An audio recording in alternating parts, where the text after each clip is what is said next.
दोस्तों आज हम बात करने वाले हैं कि ड्राइविंग लाइसेंस कैसे बनाएं। तो किसी भी प्रकार का ड्राइविंग लाइसेंस बनाने से पहले सबसे पहले हमको लर्निंग लाइसेंस बनाना होता है। तो लर्निंग लाइसेंस कैसे क्या बनता है इसके बारे में आज हम डिस्कस करने वाले हैं। सबसे पहले हमारे पास आधार कार्ड होना चाहिए और आधार कार्ड में कोई ना कोई नंबर लिंक होना चाहिए।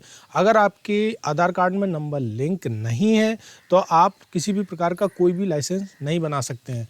तो सबसे पहले तो आधार कार्ड में नंबर लिंक होना चाहिए। दूसरा, हमारे पास एक डॉक्यूमेंट ऐसा और होना चाहिए जो हमारे जन्म का प्रमाणित करता हो, जैसे कि पैन कार्ड हो या फिर हमारी 10th क्लास की मार्कशीट, जिसको हाई स्कूल परीक्षा की मार्कशीट जिसको कहते हैं, या भारत सरकार द्वारा कोई ऐसा डॉक्यूमेंट अथोराइज किया हो जो हमारे जन्म का प्रमाणित करता है, जैसे कि हमारा जन्म प्रमाण पत्र।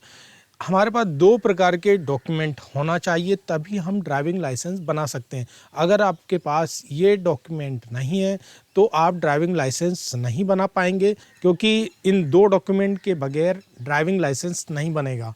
अगर आपके पास ये दोनों डॉक्यूमेंट हैं तो इसके आगे हमको करना क्या है, इसको मैं डेस्कटॉप स्क्रीन पर बताने वाला हूं। तो सबसे पहले हम लोग चलते हैं डेस्कटॉप स्क्रीन पर, और सबसे पहले ओपन कर लेता हूं मैं क्रोम ब्राउज़र को ओपन करना होगा। क्रोम ब्राउज़र जैसे ही हम ओपन करते हैं तो क्रोम ब्राउज़र ओपन करने के बाद यहाँ लिखना है परिवहन जैसे ही मैं यहाँ पे लिखता हूँ तो परिवहन की ऑफिशियल वेबसाइट मेरे सामने आ जाती है। इसको मुझे क्लिक करना होता है।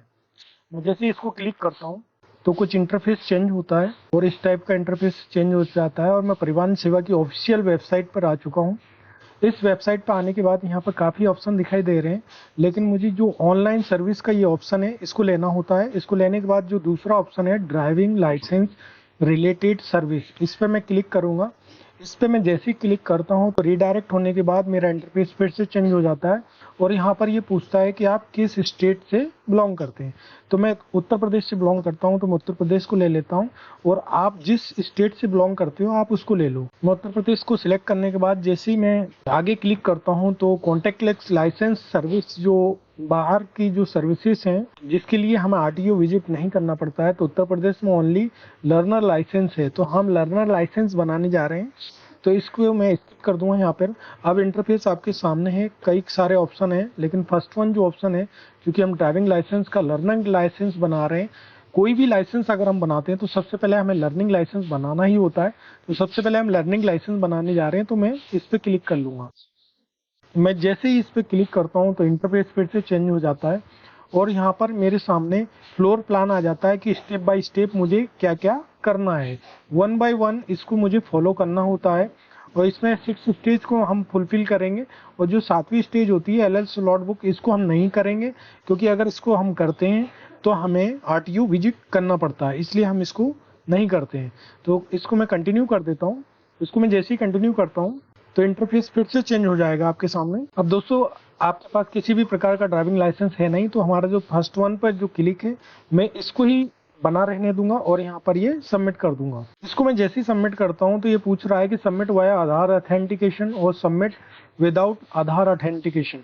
तो मैं सबमिट वाया आधार ऑथेंटिकेशन के थ्रू, क्योंकि हम आधार कार्ड के थ्रू ही डायरेक्ट इसको बना रहे हैं, तो हम इसको क्लिक करने के बाद यहाँ सबमिट कर देंगे। इसको मैं जैसे ही सबमिट करता हूँ तो ये पूछ रहा है कि आपके आधार कार्ड में मोबाइल नंबर लगा है कि नहीं लगा है। जो भी नंबर लगा हुआ है, जो भी रिकॉर्ड में होता है, उसी पे ओटीपी जाती है। तो ये सारी चीज़ें इसमें पूछता है, तो मैं इसको ओके कर दूंगा।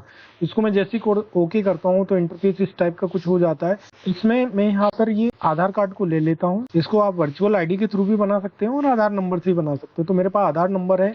वर्चुअल आईडी सभी आधार कार्ड पे नहीं होती है। वर्चुअल आईडी कभी कभी हमें जनरेट करना पड़ती है। तो मैं आधार नंबर नॉर्मल हमारे पास होता है, तो मैं उसी के थ्रू बना रहा हूँ। तो मैं इसमें आधार नंबर अपना फिल कर दूंगा। मेरा आधार कार्ड नंबर मैंने यहाँ फिल कर दिया, और मैं जनरेट ओटीपी पे यहाँ पर क्लिक करूंगा। जनरेट ओटीपी पे जैसे ही क्लिक करता हूँ तो मेरा नंबर जो भी आधार कार्ड से लगा हुआ है उसके लास्ट के 4 डिजिट यहाँ पर शो कर रहा है। इसका मतलब कि मेरी ओटीपी जो है इस मोबाइल नंबर पर जा चुकी है। तो मैं ओटीपी जैसे ही मुझे आती है तो मुझे यहाँ पर ओटीपी को लिखना होता है। मैंने ओटीपी मेरी डाल दी है। उसके बाद मुझे यहाँ पर सारे तीनों जगह पे टिक करना होगा कि मैंने ये सारी चीज़ें पढ़ ली हैं, और मैं भली बात इन चीज़ों से केवाईसी से रिलेटेड ये सारा एक डिक्लेरेशन होता है, तो मैंने इन पर टिक कर दिया। और उसके बाद यहाँ पर मैं अथेंटिकेट कर देता हूँ।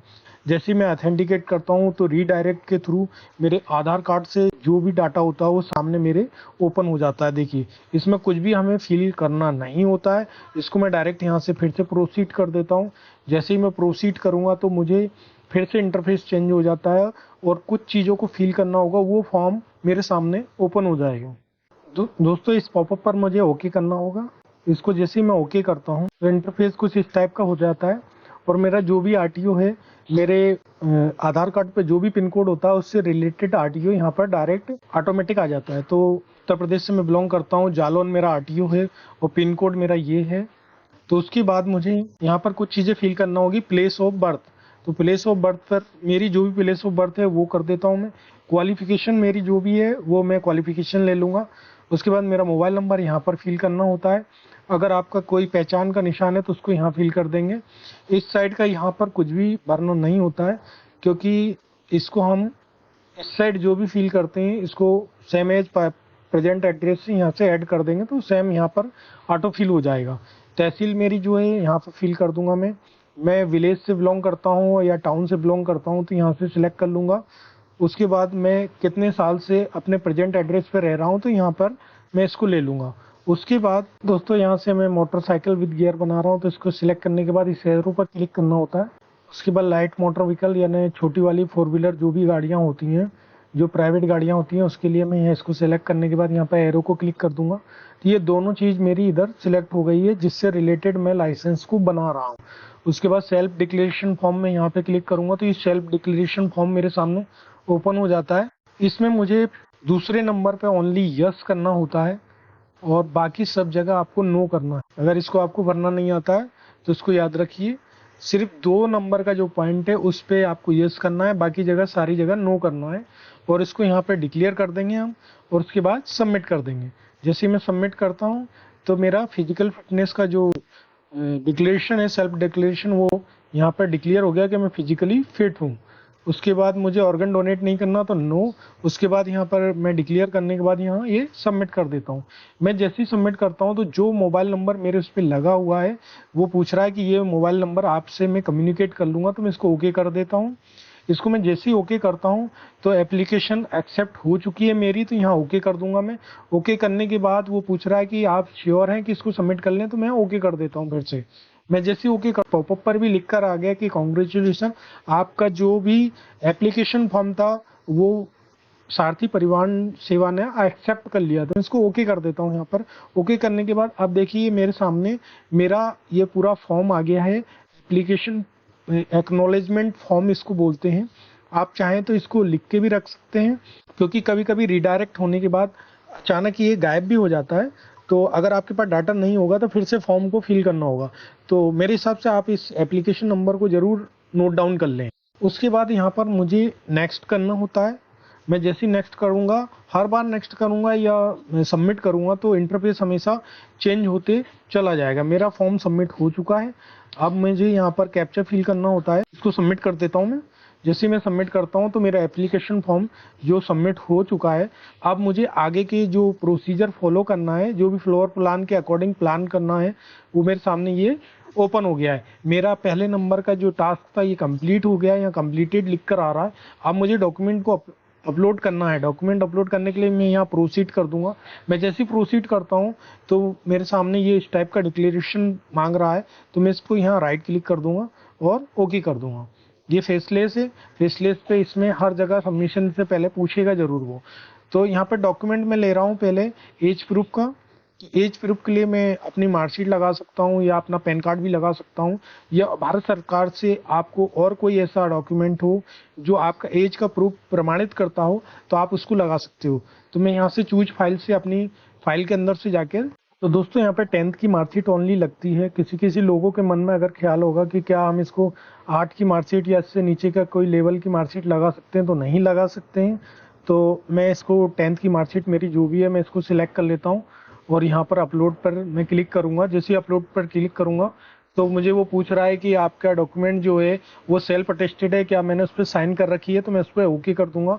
ओके करने के बाद मेरा इंटरफेस फिर से थोड़ा सा चेंज होने के बाद मुझे फिर से एक बार अपलोड करने के लिए पूछेगा, वो कंफर्मेशन के लिए। ये देखिए अब मुझे अपलोड करने के बाद मुझे यहाँ कंफर्म करना होता है, मैं इसको कंफर्म कर दूंगा। ये देखिए मेरा एज प्रूफ का डॉक्यूमेंट जो है यहाँ पर सेव्ड हो गया है, ग्रीन कलर का राइट टिक लग गया है। उसके बाद मुझे दूसरा डॉक्यूमेंट को सिलेक्ट करना होता है एड्रेस प्रूफ। तो एड्रेस प्रूफ के तौर पर मैं अपने आधार कार्ड को इसमें ले रहा हूँ। तो उस फाइल से मैं अपने आधार कार्ड यहाँ ले लेता हूँ। आधार कार्ड को लेने के बाद मुझे यहाँ अपलोड पे क्लिक करना है। उसके बाद यहाँ पर ये फिर से पूछेगा कि आपका आधार कार्ड का जो भी डॉक्यूमेंट आप अपलोड कर रहे हैं वो सेल्फ अटेस्टेड है, तो मैं ओके कर देता हूँ। उसके बाद मुझे फिर से यहाँ कंफर्म करना होता है। मैं जैसे यहाँ कंफर्म करता हूँ तो ये मेरे दोनों डॉक्यूमेंट जो हैं यहाँ पर अपलोड हो चुके हैं। देखिए सेव्ड और राइट क्लिक ग्रीन कलर के हो गए हैं।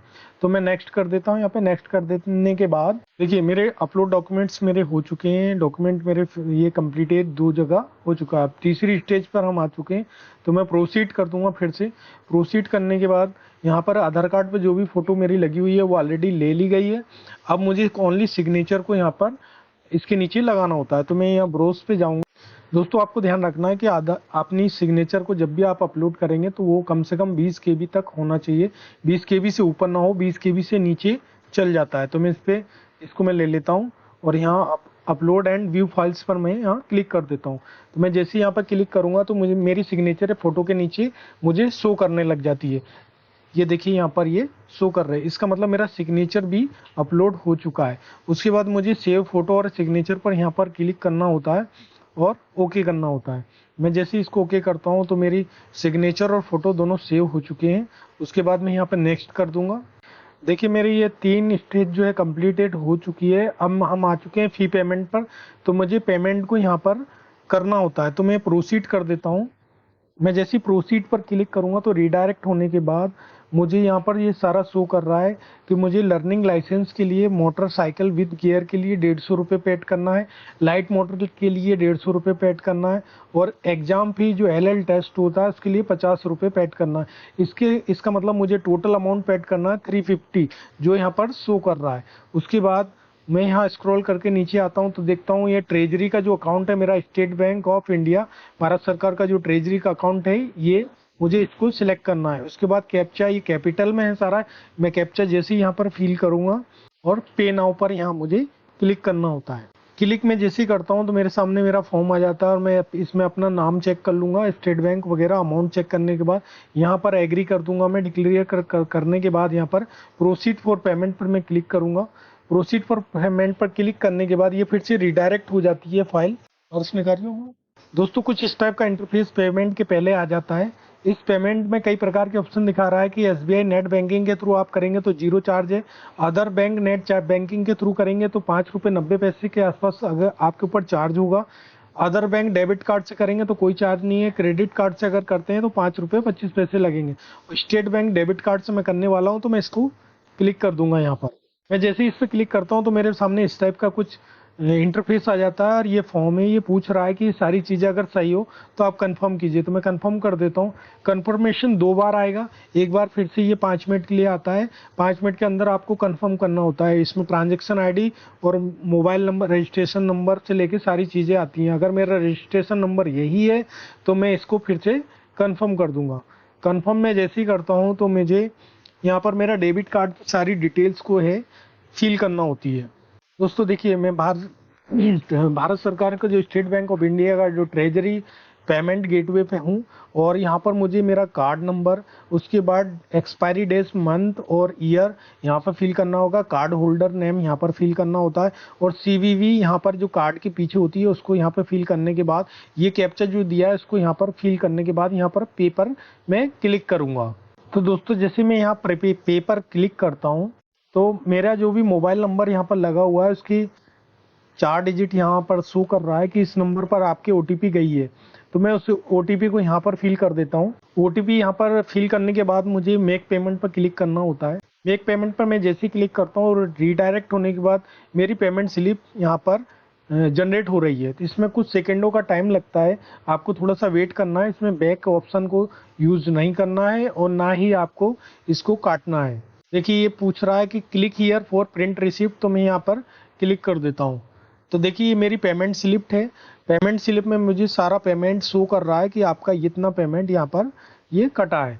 तो मैं चाहूँ तो इसको सेव कर लेता हूँ एज ए प्रूफ, और आप चाहें तो इसका एक प्रिंट आउट लेकर भी रख सकते हैं एज ए प्रूफ। अब दोस्तों मैंने सारी प्रोसेस ज़्यादातर फिल कर दी है।